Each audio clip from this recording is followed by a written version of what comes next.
This video is a demonstration of techniques that can be used to intubate patients with a suspected COVID-19 infection. It's been produced by my friend Dr. Lucas Candler, who's a consultant anesthesiologist in Zurich.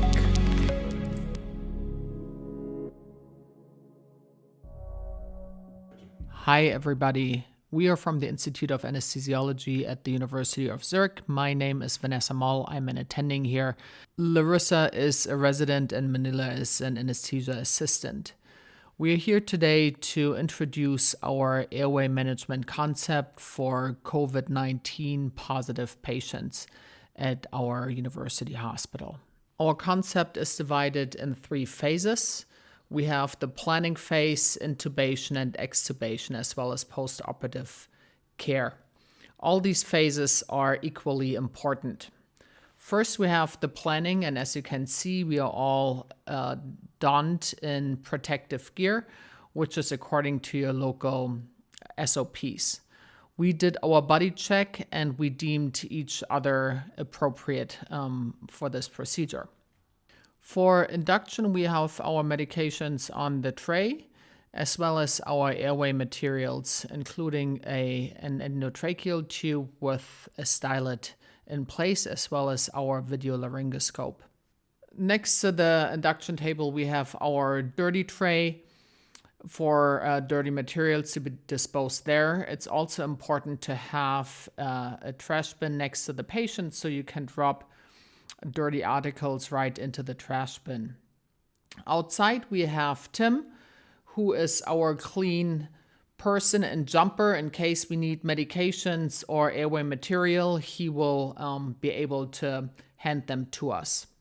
We designated our roles clearly, with Larissa being the medication person and airway help, Manila doing the documentation, Tim outside as a clean person, and myself as a seasoned anesthesiologist doing the airway. We are starting with an adequate pre-oxygenation for about 3 to 5 minutes. As you can see, our patient is wearing a surgical face mask, which of course we have to take off. Then we will pre-oxygenate, and here it's important to have a tight-fitting mask to avoid any leakage. After a thorough pre-oxygenation, we are starting our rapid sequence induction. RSI is used to avoid backmasking the patient for prevention of aerosolization. Here, avoiding coughing with a thorough relaxation is also of utmost importance. We induce the patient and our patient is paralyzed. We are now intubating the patient with a video laryngoscope. We are utilizing an endotracheal tube with a stylet in place.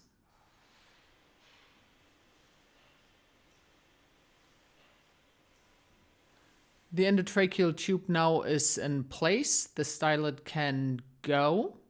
Thank you. It's important to inflate the cuff before ventilating the patient.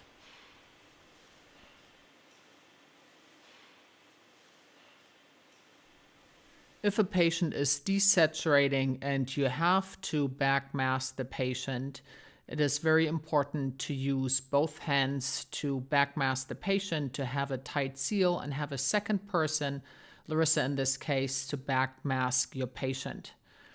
If the backmasking is not successful, it is important to then reach out to the person outside the room and gather other aids.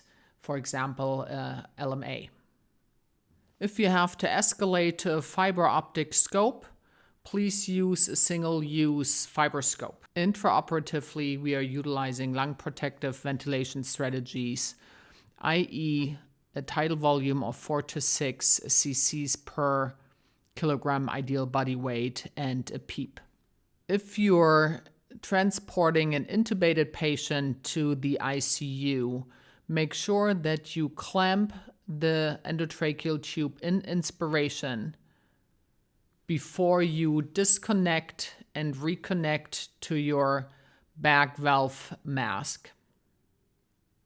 We are saving our transport ventilators for use in the ICU, and hence currently we are utilizing bag valve masking for transportation of ICU patients. It is important to avoid coughing when you extubate the patient. Here, IV lidocaine or remifentanil come in handy. When you extubate, you're not utilizing positive pressure, but rather you're deflating the cuff and pulling the tube. We dispose of the tube right away and oxygenate the patient with a tight-fitting mask. Once the patient is adequately breathing, we are utilizing nasal prongs for transport. After the nasal prongs are on the patient will also receive a surgical face mask.